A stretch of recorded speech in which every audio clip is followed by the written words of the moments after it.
Dan, dan, dan.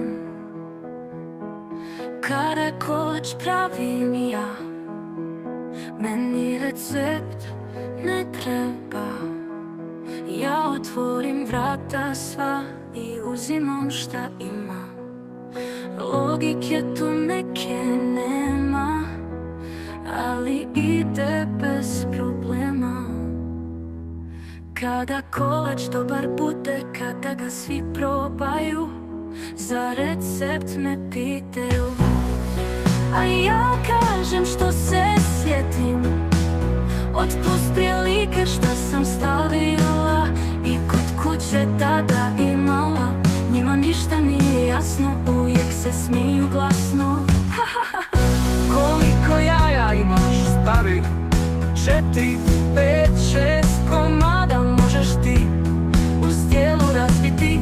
Ako toliko stvarno nemaš, 2, 3 stavi bez problema, bez problema, bez problema. Ali ako imaš i manje, ništa mu nedostaje dalje.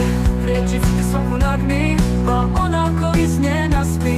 Ako hoćeš preciznije, onda ću ti ovako reći 7-8 žlica uzmi. Ako toliko nemaš ti, ne moraš ništa ni stavi.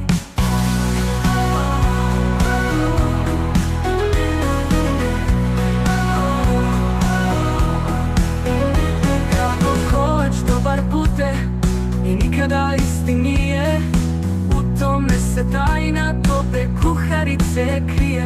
Kuharice krije.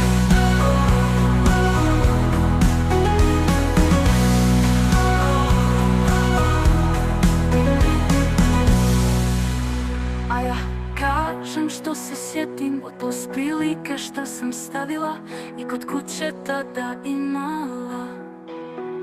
Njima ništa nije jasno, uvijek se smiju glasno.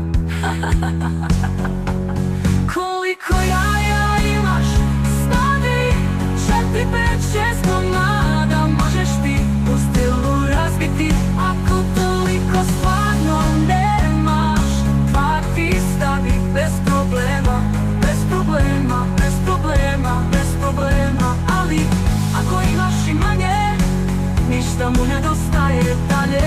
Vrećicu ti svaku nagni, pa onako iz nje naspi. Ako hoćeš preciznije, onda ću ti ovako reći 7-8 žlica uzmi.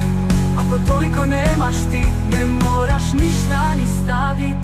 Tako kolač dobar bude i nikada isti nije.